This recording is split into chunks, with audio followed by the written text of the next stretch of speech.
আসসালামু আলাইকুম প্রিয় দর্শক, অন্য মঞ্চের আলোচনায় আপনাদের সকলকে আমন্ত্রণ জানাচ্ছি। আজ আমাদের সঙ্গে আমন্ত্রিত অতিথি হিসেবে আছেন। নমস্কার, আমি তরুণ ঘোষ। দীর্ঘ 16 মাস কেটে গেছে, 2025-এর ফেব্রুয়ারি, আর এটা হচ্ছে 2026-এর আপনার জুন মাস।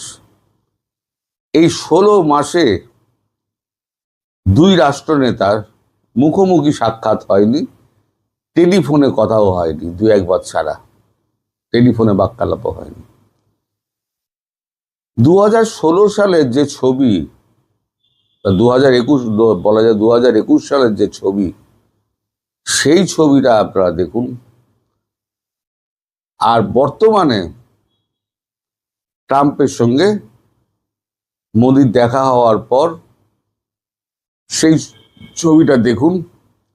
কূটনীতিতে আমি বলি না যে শরীরী ভাষা প্রত্যেকটা মাপা হয়, এই শরীরী ভাষাতে বোঝা যায় যে কার সঙ্গে কার সম্পর্ক কতটা ভালো, কতটা উন্নত।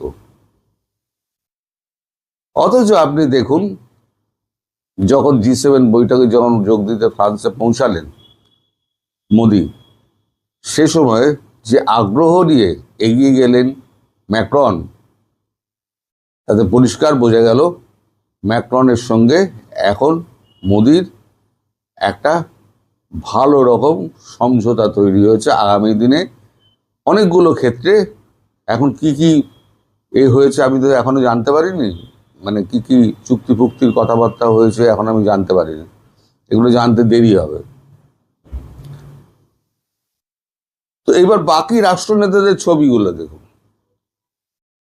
এতদিন যেখানে মধ্যমণি হয়ে থাকতেন মার্কিন প্রেসিডেন্টরা, এখন ট্রাম্প চলে গেছেন একদম কোণের সারিতে, শুকনো মুখে দাঁড়িয়ে আছেন, আর মধ্যমণি হয়ে রয়েছেন নরেন্দ্র মোদী। এখন এই অবস্থা হলো কেন?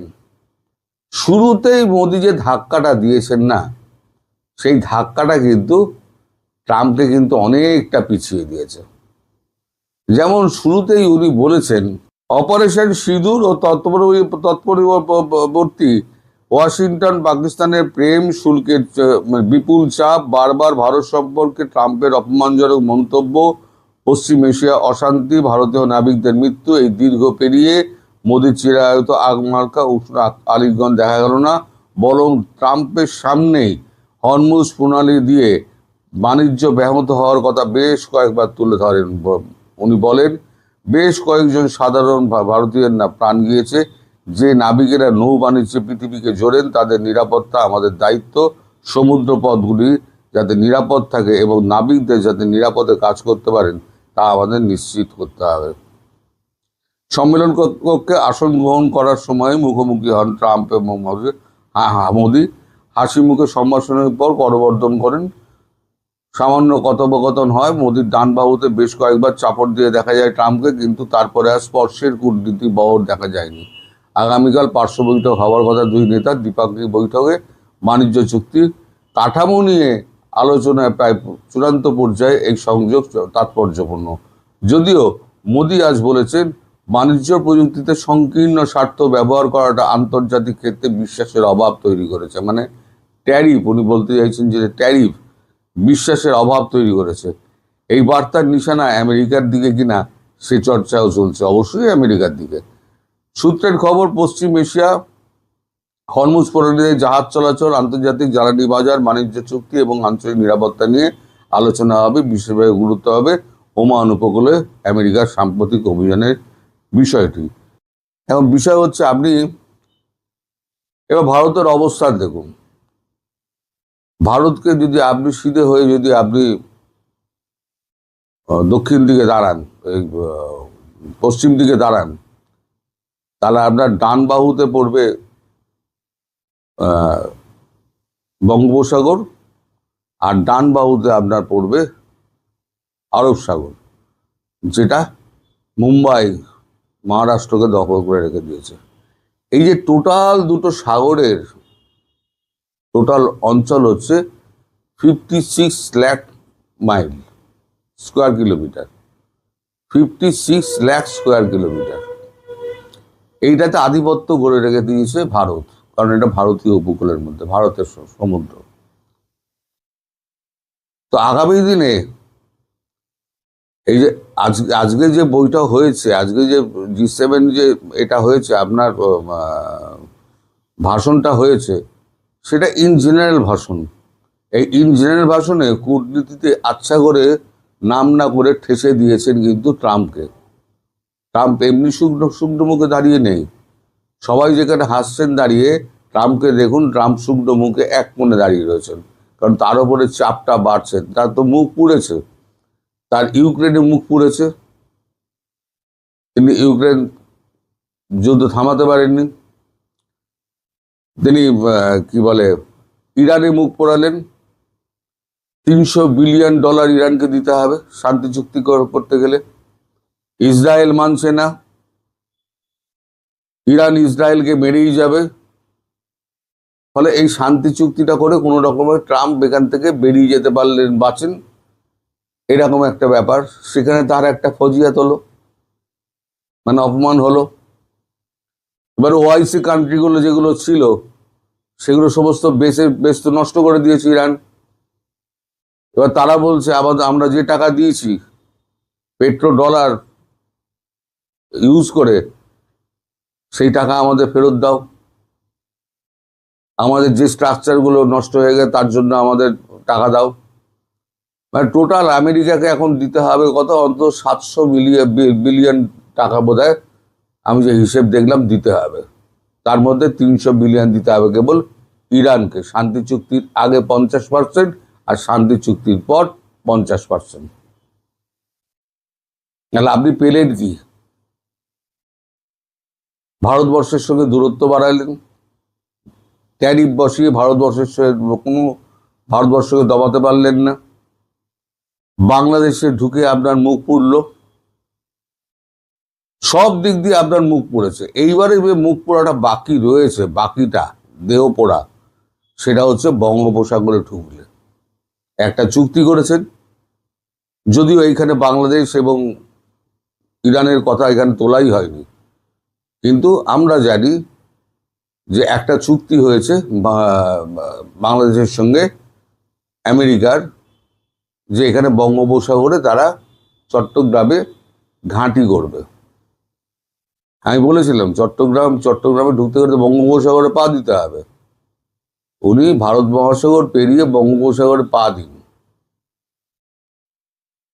এইটা যে ক্ষেত্রটা তৈরি হয়েছে, সেটাকে আরো মজবুত করার জন্য ভারতবর্ষ চীনকে একটা বার্তা দিয়ে দিয়েছে যে RICর মধ্যে যদি থাকতে হয়, এবং সত্যিই যদি আপনি চান যে RIC হোক এবং ব্রিক্স হোক, তাহলে পরে আপনাকে লালমনিরহাট এবং বাংলাদেশের অন্যান্য প্রত্যন্ত অঞ্চলে এই সমস্ত ঘাঁটি গাড়ছে সেগুলোকে তুলে নিন। নইলে আপনাদের সঙ্গে আমাদের সম্পর্ক, যে চুক্তি হয়েছিল, সম্পর্কের ভিত্তিতে যে চুক্তি হয়েছিল, সেই চুক্তি আবার নতুন করে আমাদের খতিয়ে দেখতে হবে। অর্থাৎ যে ইম্পোর্ট এক্সপোর্টের যে চুক্তিটা হয়েছিল, চীনকে খারিজ করে দেবে বলে পরিষ্কার হুমকি দিয়ে দিয়েছে। এবার চীনকে কি করতে হবে? বৃহৎ স্বার্থে ক্ষুদ্র স্বার্থকে ত্যাগ করতে হবে। তাহলে বাংলাদেশ থেকে ওই লালমনিরহাট থেকে সরতে হবে, নাহলে ভারত তো পরিষ্কার বলে দিয়েছে। এদিকে ভারত তো ক্ষেপে রয়েছে ট্রাম্পের ওপরেতে, নরেন্দ্র মোদী ক্ষেপে রয়েছেন, কারণ ওইখানে আমাদের হরমুজ প্রণালীতে একটা ভারতীয় জাহাজ ডুবিয়ে দিয়েছেন মিসাইল মেরে, সেখানে ভারতীয়দের মৃত্যু হয়েছে। সেটা তো উনি দেবেন না। যেটা উনি ওপেন স্টেজে বলছেন, সেটা একক বৈঠকে কি উনি বলবেন না? নিশ্চয়ই বলবেন। ফলে এই যে সমুদ্র এলাকা, এই সমুদ্র এলাকায় শুধু 8,000-8,500 কিলোমিটার, আর সামুদ্রিক পথে তো আপনার আরেকটু বেশি হবে, এদিক ওদিক ঘুরে আসতে হয়। কত হাজার নটিক্যাল মাইল আমি জানি না।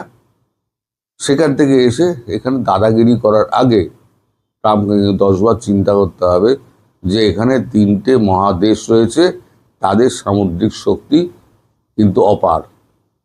আর মেসেজিংটা দেখুন আপনি, মেসেজিংটা ওই যখনই ট্রাম্প বললেন যে G7 বৈঠকে যাব আমি, তার ঠিক আগে কিন্তু 12টা ওভারহেড সাবমেরিনে লাগিয়ে দেওয়া হলো। এই ওভারহেডগুলো লাগিয়ে দেওয়ার পরেতে এইবারে কি হলো, গতকালকে যখন উনি কানাডার উদ্দেশ্যে রওনা হচ্ছে, ফ্রান্সের উদ্দেশ্যে রওনা হচ্ছেন, তখন আমাদের অগ্নি 6 তাকে অ্যাক্টিভ করা হলো। অগ্নি 6, অগ্নি 5 হচ্ছে চায়নার জন্য যথেষ্ট। অগ্নি 6 হচ্ছে একটা মেসেজিং, যে 10,000 পাল্লার মধ্যে 8,000 পাল্লার মধ্যে তুমি রয়েছো, সুতরাং 10,000 পাল্লার মধ্যে যেখানে তুমি বদমাইশি করো না কেন, তোমাকে আমি ঠিক ব্রহ্মস দিয়ে আর এ দিয়ে মেরে দেব, অগ্নি দিয়ে মেরে দেব। সুতরাং আমেরিকার প্রতি ভারতের একটা স্পষ্ট বার্তা।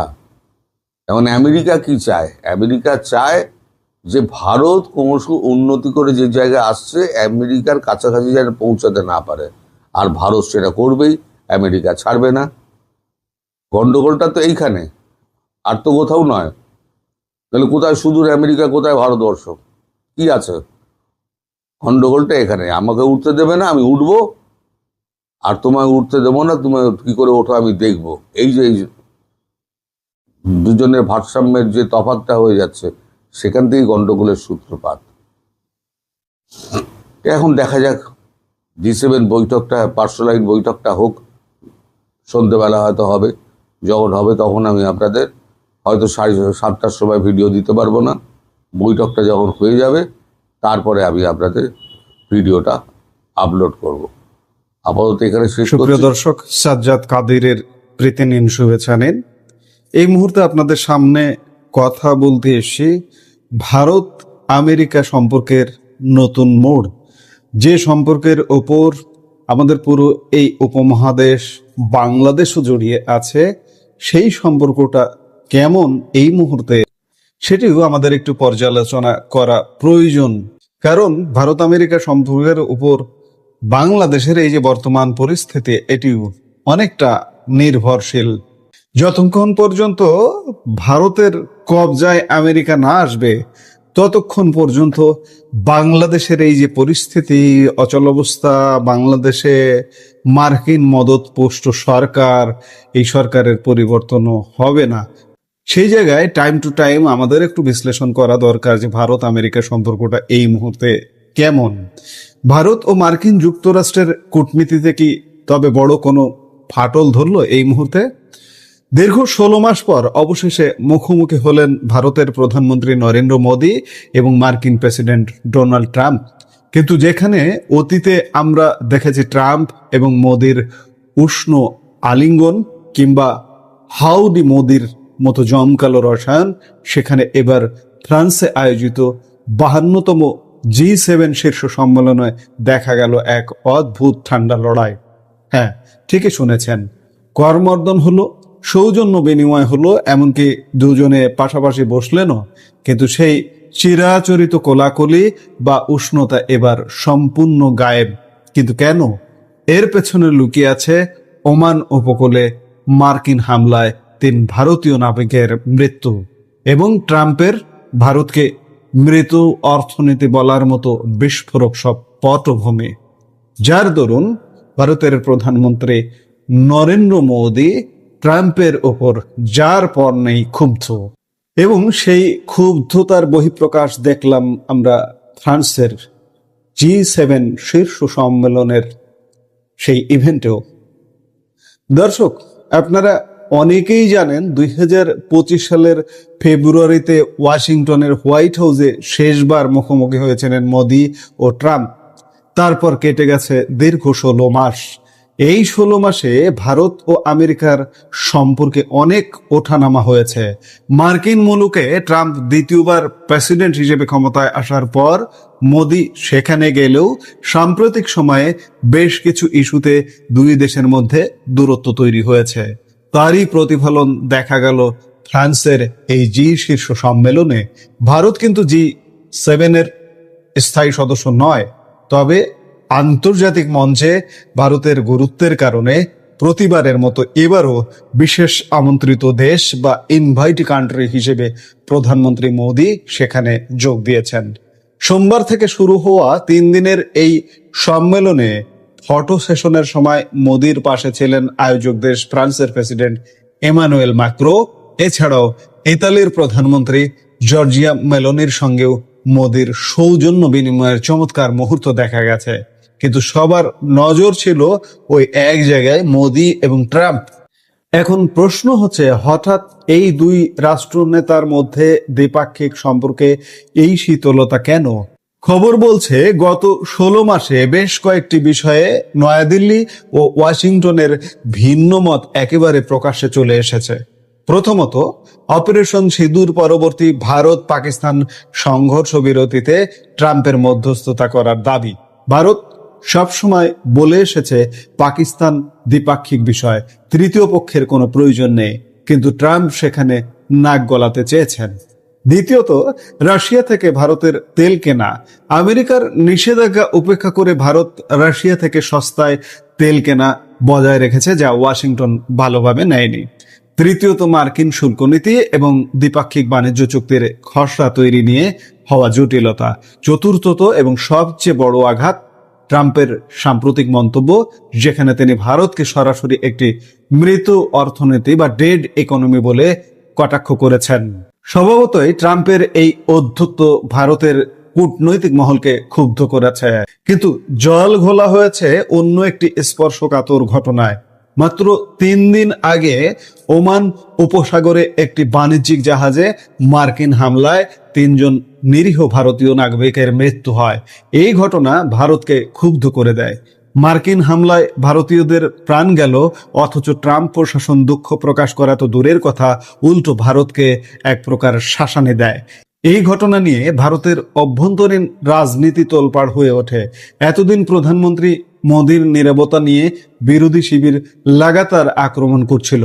লোকসভার বিরোধী দল নেতা রাহুল গান্ধী গত রোববারই তীব্র আক্রমণ করে বলেন, আমেরিকা রীতিমতো দাদাগিরি দেখাচ্ছে আর ভারতের প্রধানমন্ত্রী অনুগত ভৃত্যের মতো তা পালন করছেন। সব মিলিয়ে দেশের ভেতর মোদী সরকারের ওপর চাপ বাড়ছিল যে কেন ভারত আমেরিকার এই দাদাগিরির কড়া জবাব দিচ্ছে না। কিন্তু মোদী নীরব ছিলেন এক বৃহত্তর রণকৌশল হিসেবে। তিনি জবাব দেওয়ার জন্য বেছে নিলেন বিশ্ব রাজনীতির অন্যতম একটি বড় মঞ্চ G7 শীর্ষ সম্মেলনকে। মার্কিন প্রেসিডেন্ট ডোনাল্ড ট্রাম্পকে সামনে বসিয়ে বিশ্বের অন্যান্য প্রভাবশালী রাষ্ট্রনেতাদের সাক্ষী রেখে নরেন্দ্র মোদী যে কড়া বার্তা দিলেন তা সত্যিই দেখার মতো ছিল। মোদী সরাসরি বলেন, বহু ভারতীয়র প্রাণ গেছে, যে নাবিকরা জলপথে বাণিজ্যের মাধ্যমে বিভিন্ন দেশের মধ্যে যোগসূত্র স্থাপন করে তাদের নিরাপত্তা আমাদের দায়িত্ব। আমাদের নিশ্চিত করতে হবে যে জলপথগুলো নিরাপদ থাকছে এবং নাবিকরা নির্ভয়ে নিজেদের কাজ করতে পারছেন। এই একটি বক্তব্যের মাধ্যমে মোদী যেমন দেশের ভেতরের সমস্ত সমালোচনার জবাব দিলেন, তেমনি আমেরিকার মুখের ওপর বুঝিয়ে দিলেন ভারত কোনো দাদাগিরি সহ্য করবে না। একই সঙ্গে মোদী মধ্যপ্রাচ্যে শান্তি স্থাপনের জন্য আমেরিকা ও ইরানের উদ্যোগকে স্বাগত জানিয়েছেন, কারণ হরমুজ প্রণালীতে জলপথ বাণিজ্য ব্যাহত হওয়ায় গোটা বিশ্বের অর্থনীতি ধাক্কা খেয়েছে। মোদী স্পষ্ট ভাষায় বলেন, আজকের বিশ্বের সবচেয়ে বড় সমস্যা হলো আস্থার অভাব বা পারস্পরিক বিশ্বাসের অভাব। আগামী দিনে কূটনৈতিক সম্পর্ক কোন দিকে যাবে তা নির্ভর করবে এই আস্থার ওপরই। দর্শক, ট্রাম্পের সামনে মোদির এই কড়া অবস্থান প্রমাণ করে যে আজকের ভারত আমেরিকার রক্তচক্ষুকে ভয় পায় না। তবে কূটনৈতিক বিশেষজ্ঞরা মনে করছেন ইরান যুদ্ধ বা হরমুজ অবরোধের এই সংকটকাল বিশ্বমঞ্চে নতুন করে সহযোগিতার আবহ তৈরি করতে পারে। আজ বুধবার জি বৈঠকের শেষ দিনে ফ্রান্সে একটি অত্যন্ত গুরুত্বপূর্ণ হাই ভোল্টেজ দ্বিপাক্ষিক পার্শ্ব বৈঠকে মুখোমুখি বসছেন মোদি এবং ট্রাম্প। গত বছর ট্রাম্প দ্বিতীয়বার প্রেসিডেন্ট হওয়ার পর এটাই তাদের দ্বিতীয়বার অফিসিয়াল দ্বিপাক্ষিক বৈঠক হতে চলেছে। ভারতের বিদেশ মন্ত্রক সূত্রের খবর, এই বৈঠকে বাণিজ্য চুক্তি, কৌশলগত সহযোগিতা, প্রতিরক্ষা, প্রযুক্তি এবং ইরান ও ইউক্রেন যুদ্ধ সহ একাধিক আন্তর্জাতিক বিষয় নিয়ে আলোচনা হতে পারে। এখন দেখার বিষয়, টেবিলে মুখোমুখি বসে মোদি ভারতের স্বার্থ কতটা আদায় করতে পারেন এবং ট্রাম্পের এই দাদাগিরির মানসিকতা কতটা নরম হয়। আমরা নিশ্চয়ই সেটি দেখব। এই মুহূর্তের ভিডিও থেকে বিদায় নিতে চাইছি।